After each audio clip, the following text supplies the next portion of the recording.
High বন্ধুরা, আজকে বানাবো চিংড়ি মাছের তরকারি। তার জন্য আমি চিংড়ি মাছ নিয়ে নিয়েছি। দেখুন, এই যে চিংড়ি, খুব বড় না, মিডিয়াম সাইজ। আর এই জন্য আলু। আসুন আমি চিংড়ি মাছটা কীভাবে বানাই দেখি। চিংড়ি মাছটা আমি কেটে নিয়েছি, নুন আর হলুদ দিয়ে, নুন হলুদটা দিয়ে এনেছি, মাখিয়ে নেব।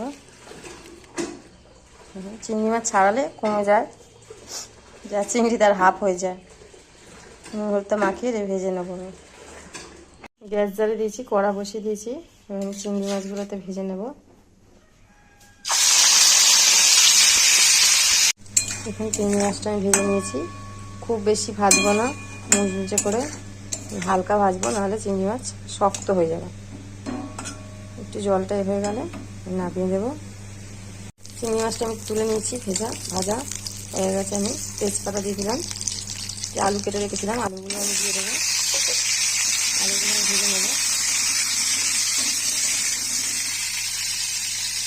পেঁয়াজ কুচানোটা দিয়ে দেবো।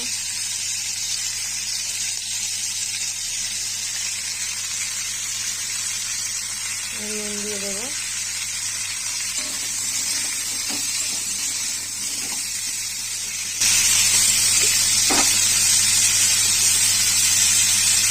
হলুদ দিয়ে দেবো।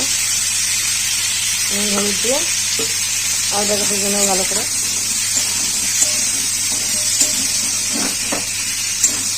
এইভাবে চিংড়ি মাছ খেতে খুব ভালো লাগে, টেস্ট হয়। এবার আলুগুলো লাল লাল করে ভেজে নিচ্ছি। এবার আমি টমেটোটা দিয়ে দেবো।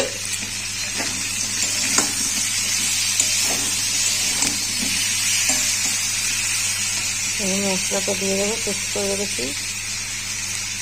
আদা, রসুন, পেঁয়াজ, টমেটো সবই আছে। জিরে, ধনে সব কিছু নিয়ে আমি পেস্টটা করে রেখেছি। পেস্ট করে জলটাও দিয়ে দেবো।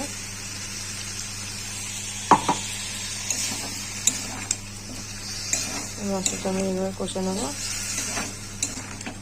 হলুদ, লঙ্কা,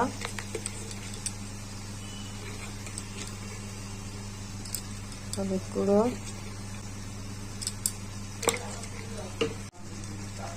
লঙ্কার গুঁড়ো দিয়ে মশলাটাকে ভালো করে কষিয়ে নেব।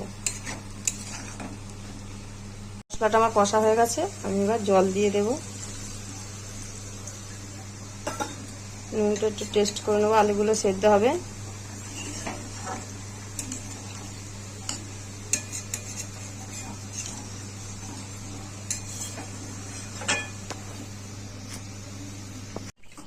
ঝোলটা ফুটে গেছে, আলুটা সেদ্ধ হয়েছে, এখনো বাকি আছে, পুরোটা সেদ্ধ হয়নি। তারপর আমি চিংড়ি মাছটা দিয়ে দিয়েছি, দিয়ে আর একটু ফুটলে লাগিয়ে নেবো। ধনে পাতা দিয়ে, গরম মশলা দিয়ে লাগিয়ে নেবো। চিংড়ি মাছটা আমার হয়ে গেছে, আমি গ্যাসটা বন্ধ করে দিয়েছি। উপর দিয়ে গরম মশলা দিয়ে দেব, দিয়ে দিয়েছি। আর ঝোলটা আরও টেনে যাবে। উপর দিয়ে একটু ধনে পাতা ছড়িয়ে দেব।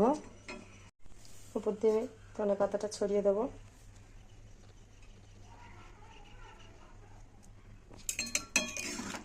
এইভাবে বাড়িতে বানিয়ে নিন চিংড়ি মাছের ঝাল। ভালো হলে চ্যানেলটাকে আমার সাবস্ক্রাইব, কমেন্টস করবেন।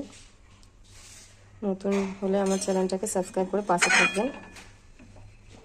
এখন আমি বাটিতে ঢেলে নিয়েছি তরকারিটা, উপর দিয়ে ধনে পাতা ছড়িয়ে দিলাম। তরকারিটা আমার রেডি হয়ে গেছে।